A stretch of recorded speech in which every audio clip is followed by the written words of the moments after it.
ఈ జంగల్ రాజులో జరుగుతూ ఉంది. ఈ జంగల్ రాజులో పరాకాష్ట నిన్న అంబటి రాంబాబు అన్న జరిగిన విషయము, జోగి రమేష్ ఇంట్లో దాడి విషయము, అదే రకంగా రజనమ్మ మీద అటాక్ విషయము, అదేవిధంగా బ్రహ్మనాయుడు అన్న విషయము, కాకాని గోవర్ధన్ అన్న విషయము, ఇవన్నీ కూడా నిజంగా పరాకాష్ఠకు చేరిన విషయాలు. అన్నిటికన్నా ఆశ్చర్యం ఇంకోటి ఏంటో తెలుసా, ఒక మంత్రిని, అంబటి రాంబాబు అన్న ఒక మంత్రి, కాపు కులంలో నిజంగా గర్వంగా చెప్తా ఉన్నా నేను, ఒక టైగర్ అని కూడా చెప్తా నేను. గొప్పగా బ్రతికినాడు, గొప్పగా ఒక వాల్యూ ఉన్న వ్యక్తి, ఒక విలువలున్న వ్యక్తి అని కూడా నేను గట్టిగా చెప్తాను. అలాంటి వ్యక్తిని ఆశ్చర్యం కలిగించే విషయం ఏంటంటే, తప్పుడు కేసులో ఇల్లీగల్గా ఆయన్ని అరెస్ట్ చేయడమే కాకుండా స్టేషన్లో ఈ నల్లపాడు సిఐ వంశీ అట, పట్టాభిపురం సిఐ ఇంకొకడు వెంకటేశ్వర్లు అంట, వీళ్ళు అంబటి రాంబాబు అన్నను ఫిజికల్గా కొట్టడం జరిగింది. ఫిజికల్గా ఒక మంత్రిని కొట్టడం, అబ్యూస్ చేయడం. నిజంగా ఏం ప్రజాస్వామ్యంలో ఉన్నామా లేదా అని ఆలోచన చేయమని అడుగుతా ఉన్నా నేను. ఎల్లకాలం ఈ ప్రభుత్వం ఉండదు.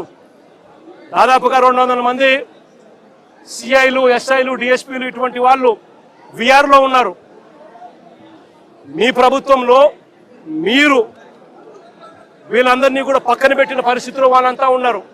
కేవలం మీకు సంబంధించిన వాళ్ళని కొంతమందిని మాత్రమే సిఐలుగా వేసుకున్నారు, కొంతమందిని మాత్రమే మీకు సంబంధించిన వాళ్ళని డిఎస్పీలను వేసుకున్నారు, డిఐజీలను మీ వాళ్ళని వేసుకున్నారు. ఎస్పీలు గత్యంతరం లేక మీకు ఊడిగం కాస్తా ఉన్నారు. బీహార్లో ఏం జరుగుతా ఉందో నాకు తెలియదు, కానీ ఇక్కడ జంగల్ రాజును మీరు సృష్టించి నడిపిస్తా ఉన్నారు. కానీ నేను అందరికీ కూడా ఒకటే చెప్తా ఉన్నా, ఎల్లకాలం ఇదే మాదిరిగానే జరగదు. 2 ఏళ్ళు కన్ను మూసుకుంటే అయిపోయింది, మరో 3 ఏళ్ళు కూడా కన్ను మూసుకుని కన్ను తెలిసేసరికి మరో 3 ఏళ్ళు కూడా అయిపోతుంది. ఆ తర్వాత వచ్చేది మాత్రం మా ప్రభుత్వం అని చెప్పి కూడా ప్రతి ఒక్కరికి కూడా ఈ సందర్భంగా కూడా చెప్తా ఉన్నా.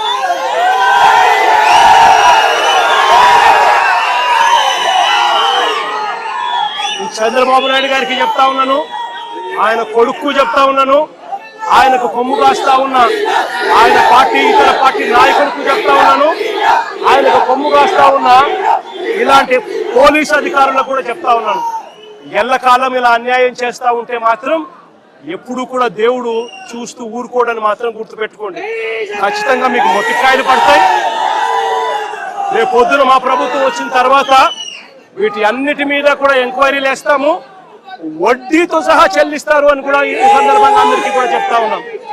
అందరినీ కూడా బోన్లలో నిలబెడతాము, సాక్ష్యాలు ఆధారాలతో సహా యూనిఫామ్లు ఒక్కొక్కరికి కూడా ఇప్పించి వీళ్ళందరితో పాటు ఈ కాన్స్పిరసీలో భాగమైన ఇతర రాజకీయ నాయకులు ఎవరెవరైతే చేసినారో వాళ్ళందరినీ కూడా ఒక్కలో పెట్టి న్యాయం జరిగేట్టుగా వడ్డీతో సహా వీళ్ళంతా కూడా చెల్లించే పరిస్థితి కూడా వస్తుందని కూడా ఈ సందర్భంగా ప్రతి ఒక్కరికి కూడా హెచ్చరిస్తా ఉన్నా. జరుగుతూ ఉన్నది విషపూరిత విత్తనాలు నాటుతా ఉన్నారు. దయచేసి ఈ విషపూరిత విత్తనాలు నాటడం ఇప్పటికైనా ఆపండి. ఇది గన ఆపకపోతే గన రేపొద్దున ఈ విషపూరిత విత్తనాలు మీరొక్కరికే మీకు మాత్రమే వర్తిస్తాయని అనుకోవకండి. ఈ రోజు వైఎస్ఆర్సీపీకి సంబంధించిన ప్రతి గ్రామ స్థాయిలో కూడా ప్రతి కార్యకర్త కూడా దెబ్బతినున్నాడు, ప్రతి నాయకుడు దెబ్బతినున్నాడు. మీరు చేస్తా ఉన్న అన్యాయానికి వీళ్ళంతా కూడా దెబ్బతిని ఉన్నారు. వీళ్ళంతా రేపొద్దున మా ప్రభుత్వం వచ్చినప్పుడు వీళ్ళంతా కూడా మీ విషపూరిత విత్తనాలు ఆ రోజు పెద్ద చెట్లు అయినప్పుడు వీళ్ళు గన స్పందిస్తున్నప్పుడు మీకేం జరుగుతుంది అని కూడా ఆలోచన చేసుకోమని చెప్పి చంద్రబాబు నాయుడు గారిని గట్టిగా హెచ్చరిస్తా ఉన్నా. ఇప్పటికైనా బుద్ధి జ్ఞానం తెచ్చుకోండి, దేవుడు అంటే భయము భక్తి తెచ్చుకోండి. దేవుడు అంటే భయము భక్తితో బుద్ధి జ్ఞానంతో మంచి పరిపాలన ఇచ్చి ప్రజలకు మేలు చేసి వాళ్ళ గుండెల్లో స్థానం సంపాదించుకునే కార్యక్రమం చంద్రబాబు నాయుడు గారు చేయాలి. చేతనైతే సూపర్ 6లు, సూపర్ 7లు ఇటువంటి అన్ని కూడా అబద్ధాలు చెప్పకుండా మోసం చేయకుండా ప్రజలకు మంచి చేసి ఇచ్చే కార్యక్రమం చేయండి. మీ పుణ్యాన అని చెప్పి నిర్వీర్యమైపోయిన స్కూళ్లను బాగు చేయండి. ఫీజు రీయింబర్స్మెంట్ బకాయిలు 8 క్వార్టర్లు పిల్లలకి ఇంతవరకు ఇలా పిల్లలు చదువులు మానేస్తా ఉన్నారు. వాళ్ళ పరిస్థితి గమనించి వాళ్ళ చదువులను ఆదుకునే కార్యక్రమం చేయండి. ఆరోగ్యశ్రీ హాస్పిటల్స్ మూసేస్తా ఉన్నారు. పేదవాడికి వైద్యం అందని పరిస్థితిలో పేదవాడు ఉన్నాడు, ఆ ఆరోగ్యశ్రీ నెట్వర్క్ హాస్పిటల్కి ఇవ్వాల్సిన బకాయిలు క్లియర్ చేసి ఆ నెట్వర్క్ హాస్పిటల్ నిలబెట్టి మళ్ళా పేదవాడికి ఉచితంగా వైద్యం అందించే కార్యక్రమం చేయండి. చేతనైతే ఆ 17 మెడికల్ కాలేజీలు మీ స్కాముల కోసం అమ్మకుండా ఆ 17 మెడికల్ కాలేజీలు పూర్తి చేసి పేదవాడికి, మధ్యతరగతి వాళ్లకు, ప్రజలకు మంచి చేసే కార్యక్రమం చేయండి. చేతనైతే రైతులకు గిట్టుబాటు ధరలు కల్పించే కార్యక్రమం చేయండి. చేతనైతే రైతులకు నువ్వు ఇస్తావన్నా ఇప్పటికే అన్నదాత సుఖీభవ 40,000 ఇస్తానన్నావు, కేవలం 10,000 ఇచ్చావు, 30,000 ఎగరగొట్టావు. ఆ 30,000 ఇచ్చి రైతులకు గిట్టుబాటు ధరలు ఇచ్చే కార్యక్రమం కూడా ఖచ్చితంగా జరిగించే కార్యక్రమాలు కూడా వ్యవసాయాన్ని చక్కబెట్టి ఖచ్చితంగా జరిగించే కార్యక్రమం మీద ధ్యాస పెట్టండి. ఇవేవి కూడా ధ్యాస లేదు, మన్ను లేదు, పాడు లేదు. చేసేదంతా కూడా అవన్నీ కూడా ఎట్లాగూ నిర్వీర్యం కాబట్టి, ఈయన చేసేటివన్నీ కూడా అబద్ధాలు, మోసాలే కాబట్టి చేసేదంతా ఇంకా ఏమిటి? ఎవరైనా ప్రశ్నిస్తే ప్రశ్నించిన వారి గొంతులు పట్టుకొని నలపడమే ఈయన చేసే పని. ఈయనకు వత్తాసు పలుకుతా ఉన్న కొంతమంది తొత్తులు లాంటి పోలీసులు, కొంతమంది తొత్తులు లాంటి అధికారులు ఈయనకు తోడుగా ఉండి నడిపిస్తా ఉన్న పని. అందరికీ ఇక్కడ జ్ఞానోదయం రావాలని చెప్పి కోరుకుంటా ఉన్నాను. ఇలాంటివి జరిగితే మాత్రం చూస్తూ ఊరుకునే కార్యక్రమం ఖచ్చితంగా ఉండదు. ఖచ్చితంగా స్పందన కూడా ఉంటుందని కూడా ఈ సందర్భంగా ఖచ్చితంగా చెప్తా ఉన్నాము. ఇలాంటి ఘటనలు జరిగితే రేపొద్దున రాష్ట్ర వ్యాప్తంగా కూడా బంద్ పిలుపులు కూడా ఇచ్చే కార్యక్రమాన్ని కూడా వెనకడుగు వేయము, ఇంకా అడుగులు వేగంగా కూడా పడతాయి. ఇలాంటివి కన్నా ఆగకపోతే మాత్రం చంద్రబాబు నాయుడు గారిని గట్టిగా వార్నింగ్ ఇస్తూ చెప్తా ఉన్నాము. ఇష్యూస్ పెద్ద అవుతాయి. ఢిల్లీ లెవెల్లో కూడా NHRCకి కూడా రిపోర్ట్ కూడా కంప్లైంట్ కూడా ఇచ్చే కార్యక్రమం చేస్తా ఉన్నాము. కోర్టుల తలుపులు తడతాము. సుప్రీంకోర్టులలో కూడా జరుగుతూ ఉన్న అన్యాయం గురించి కూడా చెప్పే కార్యక్రమం చేస్తాము. అన్ని రకాలుగా పోరాటాలు జరుగుతూనే ఉంటాయి.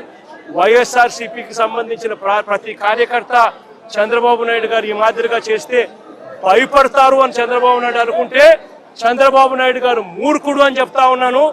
బంతి ఎంత బలంగా నేలకేసి కొడితే బంతి అంత బలంగా 4 ఇంతల వేగంతో పైకి లేస్తుంది అన్నట్టుగా వైఎస్ఆర్ కాంగ్రెస్ పార్టీ కార్యకర్తలు 4 ఇంతల వేగంతో ఇంకా రెచ్చిపోయి చంద్రబాబు నాయుడు గారి ప్రభుత్వాన్ని కూపటి వేలతో సహా ఎక్కిలించి వేసే కార్యక్రమం కూడా జరుగుతుందని కూడా ఈ సందర్భంగా గట్టిగా చెప్తా ఉన్నాను.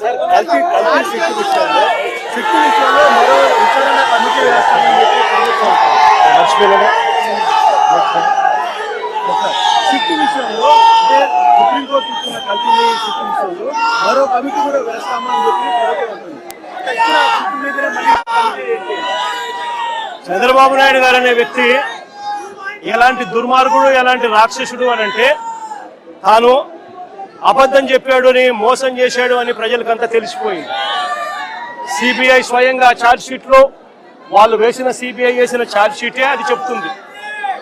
ఎటువంటి ఛార్జ్ షీట్లో వీళ్ళు ఎవరి పేర్లు పెట్టకపోవడము, ఎవరిని అరెస్ట్ చేయకపోవడము, అదే మాదిరిగానే NDDB రిపోర్ట్లు, NDRI రిపోర్ట్లు కూడా చంద్రబాబు నాయుడు గారు అనే వ్యక్తి చెప్పింది తప్పుడు ప్రచారము, తప్పులు అని చెప్పి కూడా ఏకంగా రిపోర్ట్లు కూడా వాళ్ళు ఇచ్చి ఆ రిపోర్ట్లు కూడా ఏకంగా సిబిఐ ఛార్జ్ షీట్లో కూడా పెట్టిన నేపథ్యంలో చంద్రబాబు నాయుడు గారు చేసిన తప్పులు రాష్ట్ర ప్రజలందరికీ కూడా తెలిసిపోయిన నేపథ్యంలో చంద్రబాబు నాయుడు గారు గోబెల్స్ ప్రచారంలో భాగంగా అబద్ధాలకు